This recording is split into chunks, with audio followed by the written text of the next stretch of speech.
Oops, the walk signal changed, but the traffic signal is still red. Maybe that has caught you off guard, or maybe you found yourself asking why everyone is waiting at a red light. This is a leading pedestrian interval, or LPI.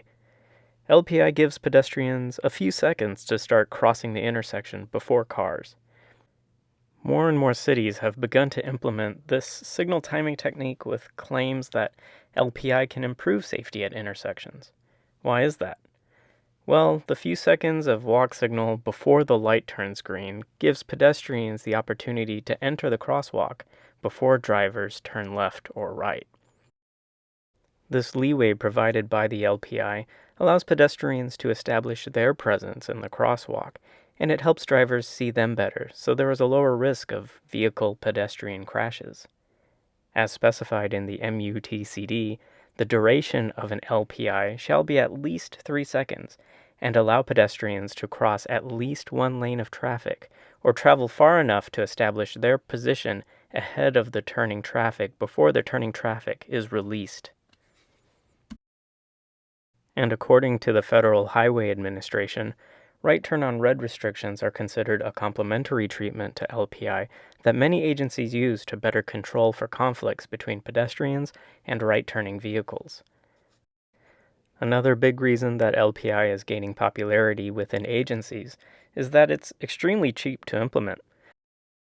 The range of cost cited by the FHWA is from $200 to $1,200 per intersection, which is way less expensive than any type of construction to change sidewalk, curb ramps, roadway, etc. It's also fast to implement. An experienced signal timing engineer can make this change to a relatively modern traffic signal controller in a matter of minutes.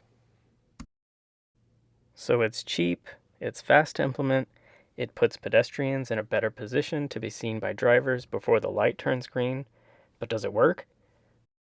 First, the pedestrian needs to arrive at a red light. Secondly, hopefully pedestrians are paying attention and not on their phone. So does LPI improve pedestrian safety? Well, the FHWA cites a study of 100 intersections across 3 different cities that found a 13% reduction in pedestrian vehicle crashes. Now, 13% might not sound like a lot, but keep in mind that 13% times a large number translates to a significant reduction in crash quantity. Think of intersections where there's a lot of pedestrian activity. Also, there are situations with adverse conditions, like at nighttime, when it's raining, or at dusk or dawn. So, intuitively, LPI seems like a sensible, cheap, and fast to implement strategy. There's a large study to back it up, so we should install it everywhere, right?